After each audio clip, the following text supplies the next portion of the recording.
fukki fan ci weeru mars atum 2020 mbokku internet yu ñuy bàyyi xel saa su ne dal leen ak jàmm ñu ñëw ak yéen ci li gën a fës ci xibaar yi ñu dooree ko ak jëf ju ñaaw joo xamante ni benn waay daal dina koy def jëmale ko ci ki nga xamante ni moom moo di doomu jidleem moom doomu jidleem boobu sax daal di woon na toll si ñetti at ba tax na moom waajoojule daal dina koy sàkku ki nga xamante ni nag moom moo di xale boobule jamono ji ñu ngi ko tëye fële ca hôpital bu xale yi di Albert Royer bu Fann ba tax na moom xale boobu la partie intime yi dafa yàqu bu ñu jógee ci loolu wax ci laaj bi nga xamante ni yéenekaay bi di La Tribune daal dina koy xëy laaj muy noppi bi nga xamante ni Ousmane Sonko daal dina koy noppi ginnaaw bi nga xamante ni moom Ousmane Sonko moomu la sax xamee ñu ko woon noppi lépp lu daan xew ci réew mi rek da ko daan wax ba tax na moom Ousmane Sonko daal dina toog ab diir kenn déggu ko ba tax na daal yéenekaay bi di La Tribune xëy samp ab laaj di xool lan moo waral boobule silence. ba tey ñu wëyal xibaar yi ak ki nga xamante ni moom moo di Amadou Ba nekk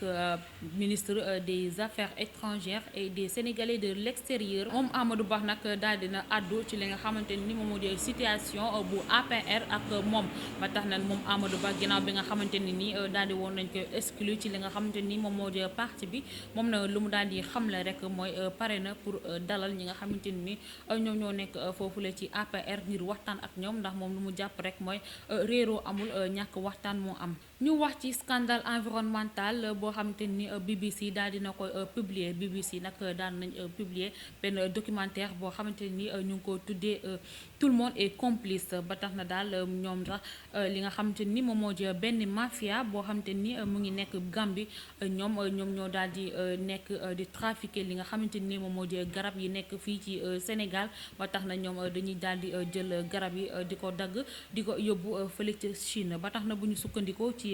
waa BBC ñoom nag depuis 6 ans bu ñu xaymawee li nga xamante ni moom la ñu dagg ci ay garab nag toll na ci 600 000 tonnes ak mu nekk équivalent wu 1 million d'arbres ak li nga xamante ni moom moo di valeur 300 millions de dollars. bu ñu noppee ci loolu wax ci ki nga xamante ni moom moo di Sori Kaba nga xamante ni coowal troisième mandat bi moom moo ko fi njëkk a sulli moom ak Sori Kaba nag lu mu daal di xamle rek mooy ki nga xamante ni moom moo di Yakham Mbaye moom moo nekk danger li nga xamante ni moom moo di parti bi ba tax na mu dolli si rek ni que ki nga xamante ni moo di président dafa war a andiwaat ki nga xamante ni moo di Moustapha Diakhaté ci biir rang bi.